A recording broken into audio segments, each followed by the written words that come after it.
Any questions, I'm happy to answer. Any other public comments? Just to let you know, Recology, one of the problems that we are having is when you put the trash cans back, you're putting them all over the street. And you're part of the problem here, you're at this point in time not part of the solution. Please address the council. Okay, it would be great if Recology was part of the solution. I do thank you for that letter, Elizabeth, because it came across my desk, and I do thank you, Kathy, for yours. When you're saying there isn't an ordinance, when at one point, and Kathy, in your letter, she said, well, we'll do it on a complaint basis. That's not fair. Again, the city's had a history of picking on one person and not picking on the other. My street is a blatant example of that. We have a fence out, everybody else has their fence 20 feet back, somebody else has it 6 feet from the thing. So what's right for one person doesn't seem to be right for another. When you're saying, okay, we'll do this first, we'll do that first, we'll do this first, well, why not try that before you put an ordinance in place? And then also, you're talking about finding Recology. Well, that's fine and dandy, and let's get even with Recology for putting the trash cans not back properly. But at the end of the day, if we bill them more, guess where it's going to come back? They're going to end up billing us more. And wouldn't it be nice just to figure out a solution to it? There's already a rule that you can't have anything within, what, a 3-foot radius. The rocks aren't supposed to be there. I certainly think if the rocks aren't allowed there, neither are the trash cans. So I don't understand how there isn't something in place for that, because the rocks are temporary structures and you're not allowed to have those, but yet you're allowed to have trash cans. So I just really feel that this is jumping the gun. I do thank both of you for your letters. I don't think finding Recology is the answer. I do think Recology is causing a huge part of the problem itself on the way they put the trash cans back. So that's where I'm at. And again, I do appreciate the letters, because a lot of people, as you know, I know a lot of people in town, it kind of woke them up. And I like that because it gets them more involved in the town too. So even though some of you think it was a double-edged sword, I actually kind of like the feedback. And the people I know were outraged by it. And one person said, okay, there goes another lawsuit to the town. Because the ordinance does not read that way. And you can say, well, we'll only do this, we'll only do that, we'll only do this. None of it's in writing like the woman here said, and thank goodness she said it. Let's do what you're talking about doing. And then if that really doesn't work, could we figure out some way to address the select few instead of punish the whole town selectively? Thank you. Are there any other public comments? John?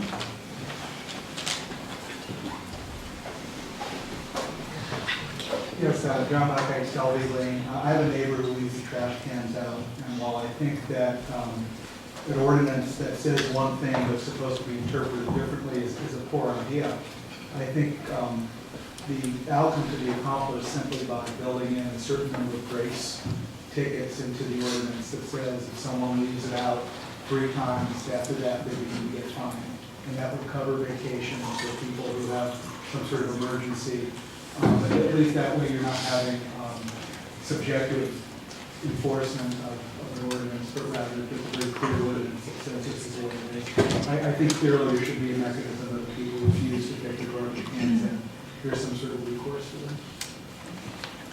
Are there any other public comments? Seeing none, I will bring it back to the council for further comments.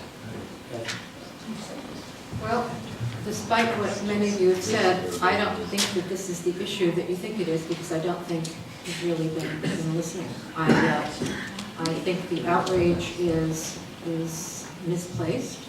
I think this is kind of like Colleen, your block, and the issues that you faced on your block, where a lot of people were upset, and it has turned out to be a non-issue.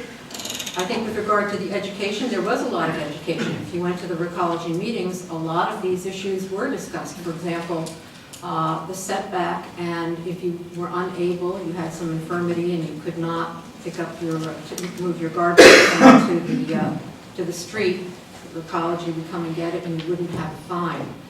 Just as we've tried to educate people about rocks ad nauseum at these meetings, and I can't tell you how many times we've discussed it, education is not going to be the answer. A bulletin is all well and good, and we can try and put it, and will no doubt put it in the next bill. but that individual touch is going to make all the difference. I think we can put it in the almanac, will no doubt report this. We can put it in our quarterly newsletter, we could put it in a bulletin, but ultimately, I think you need something like this. I think perhaps if we could reference in the ordinance the legislative history and how, I know we did this once before, as to how it's going to be administered actually in the ordinance, that the city manager has the authority, or the code enforcement code enforcement officer will enforce it in accordance with these standards and develop the standards. But something that gives pause as to how it will actually be enforced that will be referenced would be helpful. But I think it needs to be passed. I don't think it's that big an issue. I don't think it's going to be enforced other than how we have said. And I think we've already had many opportunities for education. We've sat up here and we've heard it. Steve, I see you smirking. I've been. No, I'm not smirking, I'm shaking my head, Oh, Kathy. I'm not smirking. But thank you very much for calling me out. But we have been here and we have heard it, and I don't think that that pure voluntary compliance is going to work. Any other council comments? I'd like to ask John, if we were to, say, take an action to table this for 6 months, and at the same time ask you to begin to take necessary appropriate administrative actions to make contact with parties that seem to be responsible on a continual basis for this type of thing. Is there any kind of a thought process or plan you could share with us as to how you might do that without having an ordinance passed tonight? Well, without guaranteeing the efficacy of those efforts, but just saying what the efforts might be. I tend to think in my years of experience in enforcement that if people are going to comply with educational materials, they tend to do it pretty quickly. If they're not going to comply, then it takes face-to-face time talking about what the problem is, what's going on here, what can we do. And I would think we have a code enforcement officer who's here 1 day a week. We might have to take a look. We're going to go through a real face-to-face educational program after mailers, after a blast on the email system and some of the blogs in town. We would certainly do all that. We would certainly take advantage of what colleges offer to get it into the mail, into their quarterly billing.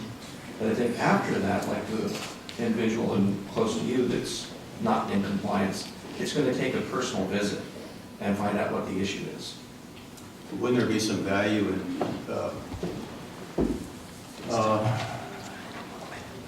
gathering more information through these personal visits, perhaps, so we have a better idea as to what's behind these situations, and have a better calibration as to really what needs to be done. If there's for example, there may be renters that are largely responsible for what's going on, and perhaps the people that own the property are not being effectively notified, there's not being put in the rental contract or something like that. That would be a good bit of information to know, I would think, and be able to address that particular situation maybe differently than some sort of a mass type fix here. So, I think there'd be, right now, I'm personally uncomfortable with charging ahead and accepting an ordinance tonight. Certainly in the form that it is now, and it's been suggested that there'd be some rework done, and I think that makes a lot of sense to incorporate the kinds of things or the way that you see this being administered. And I think that would be part of part of the documentation. So I don't see where we could take any action tonight. And my thought right now is that maybe we ought to table this for a certain period of time, and then have staff come back and give us a report and say, okay, this is the situation as we found it and analyzed it, and here are some numbers that back it up as to the kinds of things that we think are reasons why people aren't complying. And at that time, council could, if it needs to have this additional tool, would have something to be more in keeping with the way that you described it than just the stark reading the ordinance right now. Okay, my view on this is that John has explained very clearly how this is going to be administered, and I see no reason to disbelieve him in any possible way. I also see no reason for delaying it. We keep delaying things here. So I would like to make a motion that we approve this ordinance tonight. Can I have a second? Second. And I'm going to make a motion, we table this ordinance for 6 months. Okay, well, first of all, Mr. Carlson's motion would be out of order because there's a motion and a That's right. second on the table that has to be voted on before any subsequent motion, unless you want to present an amendment, in which case it would require a second and that'd be voted on. I thought Robert's Rules of Order allowed a motion to table to supersede any. only after it's voted. So, through the mayor, you did not allow other council members to continue to comment again. You allowed Councilmember. No, I asked were there any other comments. I was about to make a comment and you made Oh, your I didn't motion. see you. I apologize. Well, I'm looking. But you have Councilmember McKeithen and Councilmember Carlson, but I was unable to make a second comment. So, can I make a comment now? Go Even with ahead. the motion on the table? So there's a motion on the table, you You can can comment. discuss the motion. Thank you. So,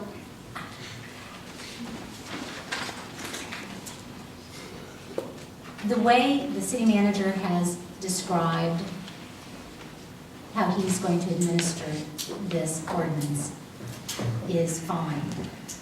If the words were embedded in the ordinance, or if there were a grace period, or some other kind of language in the existing ordinance that allowed for that belief, that intent to be disseminated in this ordinance, because city manager may not be here in 6 months. We may have a new city manager who may have an entirely different feeling about things. We may have a new council in 2012. We may have a different feeling about things. So the written law is the written law. The written words, the black and white, is all that anyone going forward has to rely on, unless there is something that indicates our intent. If our intent is to educate, pass this ordinance, and then educate the public, send out the flyer embedded in the bill outlining what our intent is, and send out the letter to the residents, why don't we do that first? Why don't we go to those people who are egregious violators of this, find out what the problem is first? Because there's just a handful, I know there's just a handful that are driving us, like the gentleman that says he's a violator. So maybe you understand that, it's not a good thing to leave your cans out, all week, even though that's when your gardener comes and blah, blah, blah. But, so rather than just enact an ordinance the way it is now, I think, I really agree with Councilmember Carlson that we should table this ordinance in its current condition, do a little education outreach first, have staff go back and rework the ordinance to embed in it our spirit of enforcing it, and then bring it back in 6 months. You finished? Yes, sir. Clarification from the city attorney. Can we change any of the words in this today? Of course we can, and then we have to go through the process. Can we make minor changes to show intent and still enact the ordinance, or any word changes? Does that require us to then go back and have a first reading and a second reading? Because speed, we would like to not go through lots of meetings on this discussion. If you change the text of the ordinance, it has to go back and start over. If you can add administrative language in justifying, call it a finding essentially, of why you're enacting this. It doesn't become published in the code, and that is something that could happen. You know, it's not uncommon to see a code that says, because of the following reasons, the code is adopted as follows, and we could certainly go back and change this to indicate that it's a tool that is not to be used necessarily as a tool of first resort, but a tool of last resort, but using much more artful language. But it's kind of up to the council. You've got dozens and dozens and dozens of ordinances in here that are violated each and every day, starting with the rocks. And so all I can say is that selective enforcement right of way is something, it's a way of life in American society. We all violate the speed limit. You can pass a police officer going 65 and 55, and chances are you might not get a ticket. That doesn't mean that it's okay to speed, it just means that the law is all often enforced in selective ways, and this is just a tool, however you want to shape this tool, but it's certainly your ordinance. So with the motion that's on the table, will we have the administrative language put in that it's? I thought we That's were. not good. Yeah. No, Yeah, that the wasn't language, designated. I mean, it's very clear that the city manager has indicated why he thinks this is a good ordinance, and I think that would certainly be part of it certainly is part of the record, and it wouldn't be hard at all to change this. We can't change the part that ends up in the city code. Well, yeah, I agree, you can't have a wishy-washy law that says sometimes we're gonna enforce it and sometimes we're not, because then you don't have a law at all. So we can, But based you'll on have those the comments, we can administrative add that to the ordinance. Is that correct? We can add it to the action of the council, but it won't be in the body of the That's ordinance. okay. Fine. Okay, as long as we're doing that, then I'm okay with voting. Okay, so we have a motion on the table, Let me and ask- I would ask the board. May I ask a question? By not being in the code, let's say there is a change in city managers and so forth a year from now, how would the new city manager know what the intent of the council was in terms of this particular ordinance? 6 months from now, there'll be some council members left over, I'm sure would be happy to tell them, if not citizens. Essentially, it is a good point, and I'm not trying to be funny about it. The bottom line is, I look to and I'm continually educating myself by looking through the ordinances, and none of them, to speak of, have any history of what was there. You could go back to the city clerk and say, show me the agenda and what was there and what was intended, and that certainly would be a public record that will exist beyond this. But as far as looking at the city code itself, it's absolutely correct, as somebody in the audience pointed out, it's not going to show in that ordinance on its face. I think that's the weakness of what we're doing. I would say there's a motion on the table. I would say I want a vote on this motion on the basis that some administrative language is added. I would now call for the vote. All in favor? Aye. Opposed? Opposed. Opposed? Okay, it's 3-2, this motion is approved. Okay, next item is number 12. Number 12 was also pulled out by Elizabeth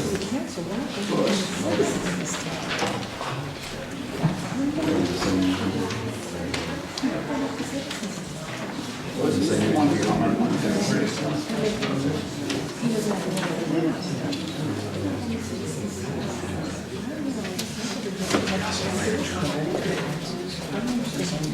So the reason I pulled number 12, it appears that we are about to set up an irrevocable trust to fund our retiree health care costs and to direct the Finance Committee to make recommendations to the trust provider. Last month, we had an item before the council which we adopted a general reserve fund policy implementation to fund the Gatsby 54, and it was to not put it in an irrevocable trust. And so my question is, are we revising that? Because I thought that the reason we didn't want to put the Gatsby 54 in a irrevocable trust was so that in a dire emergency, at some point, if we had to access it, we could. And I think that this was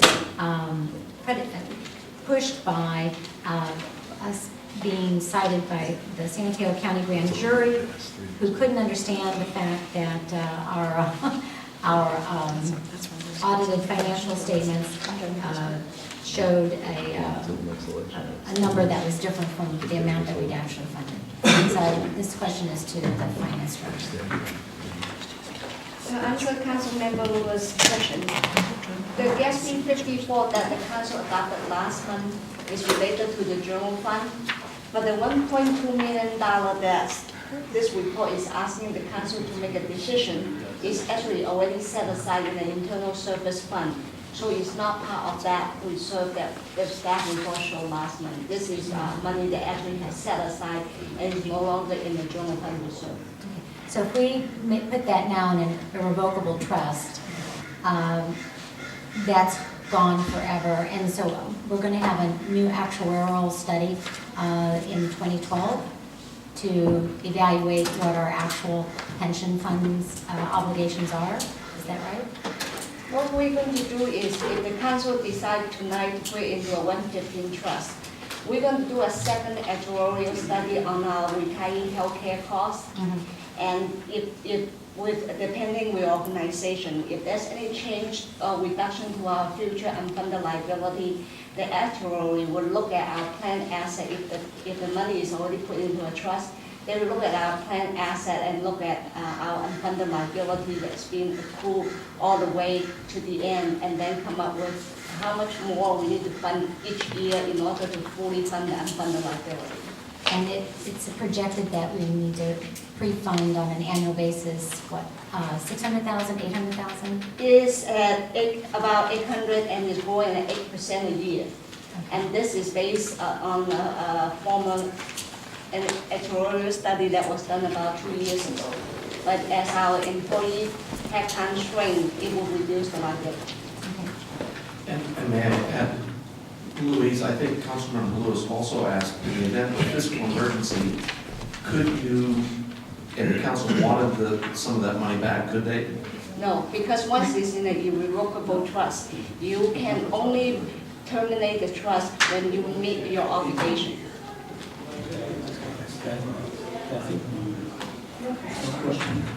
I think, I can tell you, I think this is a good idea. It's how we get credit for it, and it's something I thought that we should have done 2 years ago when we started setting them. Yeah, this has been an item that's been on the audit committee agenda for a while, and we postponed it.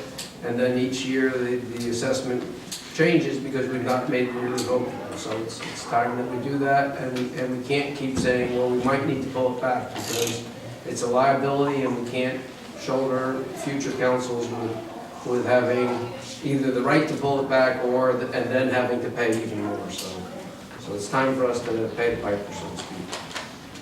John, I think you answered this question when I asked it of you the other day, but let me make sure I understand.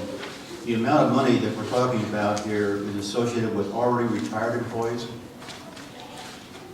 Well, I think it's not all entirely that, but it's I better let Louise do this because it already is committed funds. Right. The money we set aside is to amortize our past costs and future costs, so it's a combination of both. It's for the people that already retired, and also for the people that are coming up and eligible for retirement and eligible for the benefits. And the way the actuarial determine the annual required contribution is looking at the life expectancy of an employee, and then determine how much should have been in the plan at that point in time during their life and what their remaining life expectancy is, and amortize the unfunded liability over 30 years. Well, given possible actions by the town that are in suspense right now, and given the fact that we may have another actuarial study done in 2012,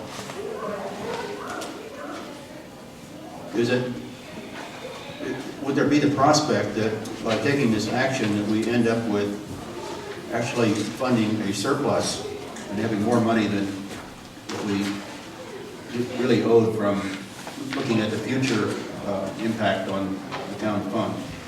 I doubt that because our pay-as-you-go policy on our 28 retiree is going to at least over 200,000 a year and growing at about 8% a year. So even if we put the 1.2 million into a trust, and if we are overfunding, we can start funding future obligation. I personally do not think that will be overfunding. I do not think putting $1.2 million in the trust is going to create overfunding. I don't think so. I have one more question, please. Thank you. So, Louise, who's going to administer this trust, and will it be put in securities? Will Cutwater administer it, or who? Can it grow? I think the whole purpose, and nobody have a crystal ball, but by turning over into a professional trust provider, we are hoping that the money will grow faster than currently. The kind of investment policy is rather short term, and at today's interest rate market, we are earning 1%. The latest, depend on the model that we take. Staff will be asked by the finance committee to bring back recommendation to the finance committee for them to make a final recommendation to the council. Currently, staff are looking at two providers. One is CalPERS, and they have more restriction. A lot of cities participate in CalPERS trust because of the size, and they charge 20 basis points. The other option is look at Union Bank and PAS. They have a trust that they administer, and other cities have joined them. They are more flexible, but their fees is 50 basis points. But you have more flexibility in terms of able to withdraw or make trustee to trustee transfer. But the key is, CalPERS investment is they administer, and they have maybe give you used to be just one model. Now they may come up with 2 or 3 options for you to choose. But the one with Union Bank and PAS, they will give you like 8 choices. So the town can actually work with that provider, and the council can work with them full finance committee, make recommendation in terms of which model. Do you want to go aggressive? Do you want to be moderate, or what? So you have different options. The more high risk you take, the better the return. But it's also when you have a loss, you have to take the loss. So that decision will be leave up to the council to make the final decision. Thank you. I would say that Councilmember McKeith and I pushed very hard to put this money in a revocable trust for the simple reason that when the money is sitting there, we in the town think we have more money than we really have. This money we owe. It's not a question of, do we owe it, can find a way of weasel out of it. That's not the case. This is money we owe, and when we looked at it previously, we find if we don't pay it now, next year, that number is going to go up. It's going to go up substantially from what I remember the last time. So this is money we owe, and it also prevents us thinking that we have more funds than we really have, because irrespective of anything else, we got to pay it. It's not a question of whether we should or not. So I guess at this point, I don't know, do we need a motion on this one? Yes. Public comments. I would make a motion. Public comments. Oh, public comments, sorry. Are there any public comments? Seeing none, then I will I will move that we accept the recommendation from the audit committee to set on IRS improved section 115 irrevocable trust to pre-fund retiree health care costs, and to direct the finance committee to make a recommendation on the trust provider. Can I have a second? Second. All in favor? Aye. Okay. Okay, so now we go to, we finished regular agenda with council reports that are in here. Are there any future agenda items? Are there any further public comments? Okay, well, Well, this is the end then, right? fine. This is the end. Well, then I do have.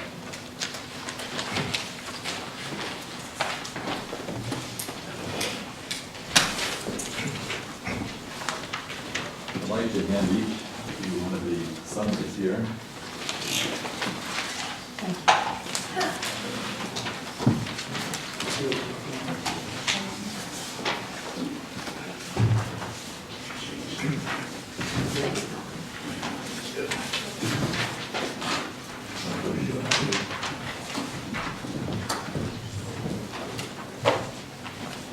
Malcolm Deli, 51 Catawba Drive.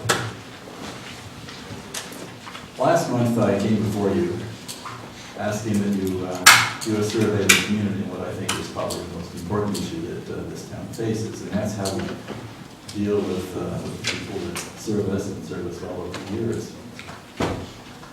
And when the council failed to be going to do such a survey, though we've certainly done that in the past, there's been precedent for that, certainly in the critical times financially, we always have. Prop 13 is the time we went out to the whole community, and it was extremely helpful, and that's the basis of the special parcel tax we've had every year since the last 3 years. And I think we all wanted to have a sense of where the community was on important issues, like you said. When the council was unwilling to do this, I felt that our group of citizens would need to initiate that. To do that, I felt it was important to understand the finances of the town.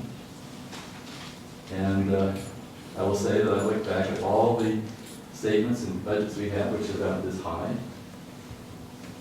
To understand, I didn't go into this with an idea of where we were with projected revenues or expenditures.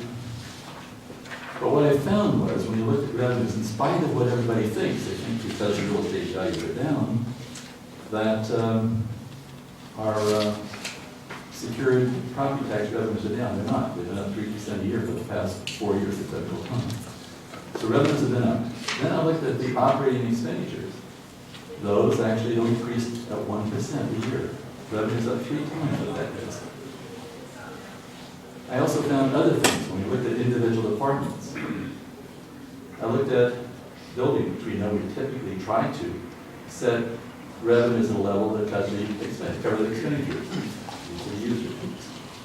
I found that the budgeted amounts were about $500,000 less over those last 4 years. And I found other things. In the park, I wanted to get information. I called the line for the park, and the recording says we're no longer taking bookings. Well, I looked at how much we've averaged in revenues over those last years, a long period of time. It's about $240,000 a year, significant. Now, I understand the costs involved, but you can't relate the total cost of running that park against the revenues. You're going to maintain the park regardless. It's the incremental cost. The cost of supervising is $20 an hour if you use temporary. If you use full-time, time and a half, it's $40 an hour. It's a 10-hour event. It's small compared to the revenues you collect. If you compare the combination that we receive on renting the pavilion and the main house, it's $4,500. And I think that we're missing a real opportunity here. Now, I understand the costs of administering that were a lot larger. We had a management level that was administering that. That's more costly. You could do a supervisorial level at much lower cost. So we're losing a real opportunity. Another thing was very apparent that I hadn't realized.